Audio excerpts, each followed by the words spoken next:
Jó, capítulo 11. O conselho de Zofar, a sabedoria de verdade. Versículo 1.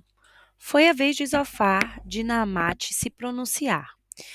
Que mundaréu de palavras! Não está na hora de pôr um fim nelas? Seria bom permitir esse discurso descabido?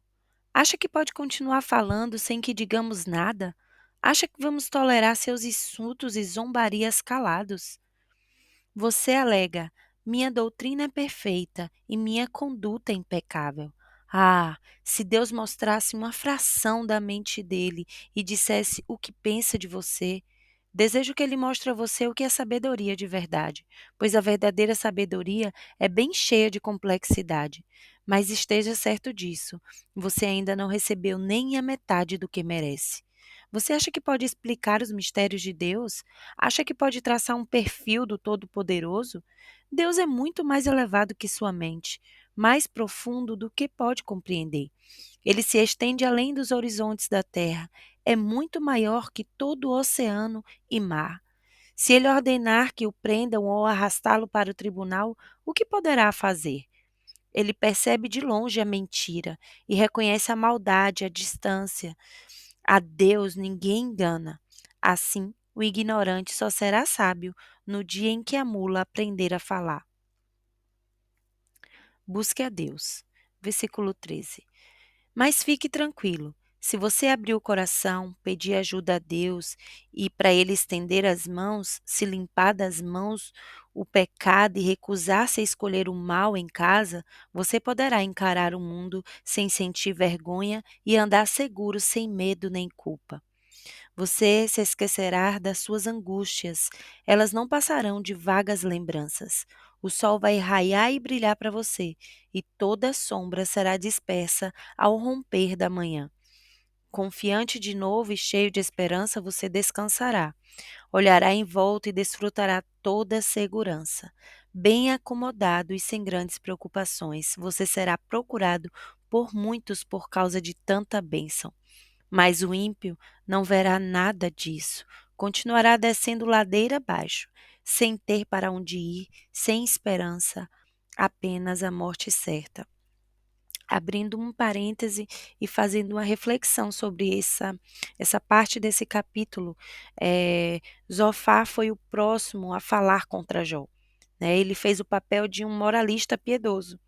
Seu mundo era em preto e branco. Para ele, o homem ou é mau ou é justo. Para Zofar, não existe tons de cinza, nem incertezas, nem ambiguidades. Zofar estava impaciente com Jó. Ele o insultou e o acusou. Na verdade, nem chegou a ouvir a história de Jó ou demonstrou algum tipo de sensibilidade por seu problema. O que ele queria mesmo era acabar logo com tudo aquilo e aplicar seu zelo puritano para reformar a vida de Jó. O sofrimento do próximo é o lugar no qual Deus está trabalhando. Os anjos temem pisar no lugar no qual Deus está trabalhando. E nós deveríamos fazer o mesmo. Mas, se pisarmos em terreno alheio, devemos primeiro tirar os calçados e reconhecer que estamos caminhando em solo sagrado. Assim deveríamos ser, aprender a ouvir primeiro e falar depois, como diz lá em Tiago 1:19. Saindo da reflexão e entrando no capítulo 12. Jó responde a Zofar: observem a terra. Versículo 1. Jó respondeu: vocês falam como especialistas. Até parece que quando morrerem não sobrará ninguém para ensinar os outros a viver. Mas lembrem-se de que eu também penso, e vocês não são melhores que eu. Ora, não é preciso ser especialista para saber essas coisas. Estou sendo ridicularizado pelos meus amigos. Então, esse é o homem que conversava com Deus, ridicularizado sem piedade nem dó. Vejam, o homem que nunca errou. É fácil para quem está no bem bom acusar, para o próspero desprezar os que estão na pior. Os desonestos residem em segurança nas fortalezas, e os que insultam Deus vivem no luxo. Eles pagam um ídolo para receber proteção. Mas perguntem aos animais, deixem que ensine a vocês. Os pássaros podem dizer o que está acontecendo. Observem a terra, aprendam dela o básico. Ouçam, os peixes do mar dirão a vocês o que sabem. Não está claro que todos eles concordam em que Deus é soberano e que tudo está em suas mãos? Cada alma vivente, cada criatura que respira, o ouvido distingue as palavras, assim como o paladar distingue as comidas. Vocês acham que os mais velhos detêm o monopólio da sabedoria, que é necessário ficar velho para entender a vida? Aprendemos a viver com Deus. Versículo 13. A verdadeira sabedoria e o poder legítimo pertencem a Deus.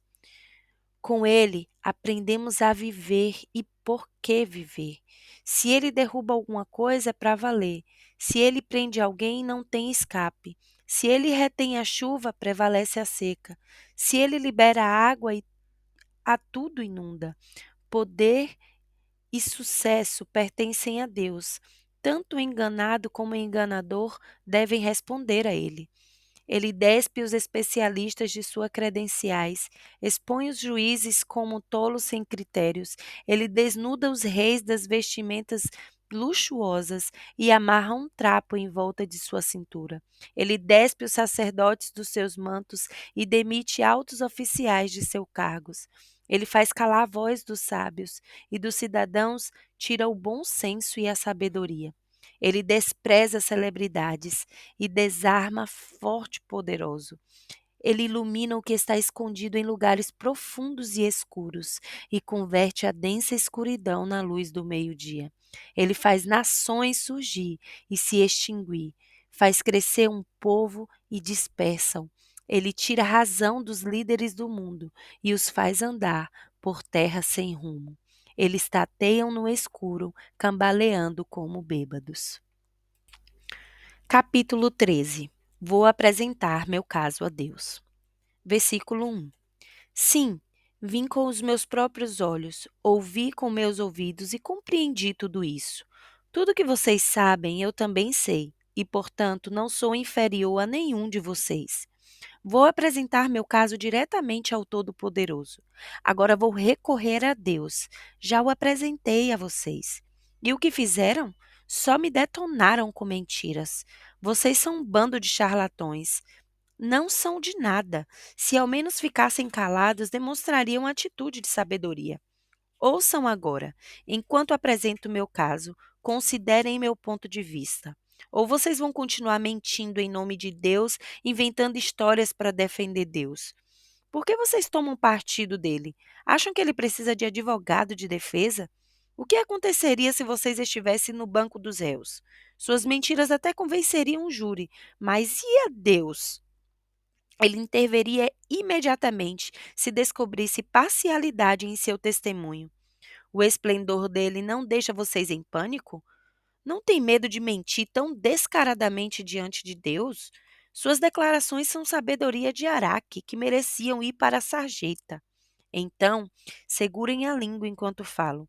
Estou preparado para toda e qualquer consequência, porque sempre fico em meus lençóis quando tento tomar as rédeas da minha vida. Porque ainda que ele me mate, continuo a esperar nele, mas de fato, até o fim, vou defender minha inocência. Apenas esperem e vejam a minha defesa. Se eu fosse mesmo culpado, acham que eu faria isto? Quem é mau teria coragem de aparecer diante de Deus? Vocês deveriam prestar atenção ao que digo, ouvir atentamente com os dois ouvidos bem abertos. Agora que apresentei minha defesa, tenho certeza de que serei absolvido. Alguém pode provar suas acusações contra mim? Se tiver, eu me calo e posso morrer. Abrindo um parêntese de reflexão aqui, como está aqui na Bíblia, a mensagem diz assim: depois de apresentar sua causa a amigos que estavam mais para advogados de acusação, lá, como diz no capítulo 12, versículo 1 ao 13, do versículo 9, Jó começou a examinar o juiz, a partir do capítulo 13, do 20 ao 14, 22. Ele diz: vou apresentar meu caso diretamente ao Todo-Poderoso. Agora vou recorrer a Deus. Em todo o seu sofrimento, Jó de repente percebeu algo de grande importância, do qual ele não poderia abrir mão: o valor de sua vida diante de Deus. E com essa compreensão, ele faz duas perguntas. Ele queria saber quanto valia para Deus e queria que Deus falasse a ele diretamente. Jó insistiu na intimidade com Deus. Não bastavam as informações a respeito dele. Ele não queria fatos, ele queria um encontro face a face. E talvez todos os que sofrem queiram a mesma coisa. Não uma explicação definitiva, mas um encontro divino. O desejo de Jó por aquele encontro levou a uma posição de humildade que o fez refletir a respeito da sua mortalidade no capítulo seguinte. Fechando a reflexão e voltando ao capítulo 13, com o tema Por que Deus se esconde e permanece em silêncio. Versículo 20 diz assim: Por favor, Deus, tenho 2 pedidos, conceda-os e saberei que posso contar contigo. Primeiro, afasta de mim as aflições, para mim o terror é demasiado, e fala diretamente a mim, para que eu possa responder ou me deixar falar e me respondes. Quantos pecados foram registrados contra mim? Mostra-me, por favor, que mal cometi. Por que te escondes e permaneces em silêncio? Por que me tratas como inimigo? Por que me chutas como se eu fosse uma lata velha? Por que me chutas como um cachorro morto? Sei que tens uma longa lista de erros meus, pecados que remontam à minha juventude. Tu me acorrentas e não consigo me mover. Vigias cada movimento e observa todos os meus passos. O homem vai-se corroendo como madeira que apodrece e como a roupa que é roída pela traça.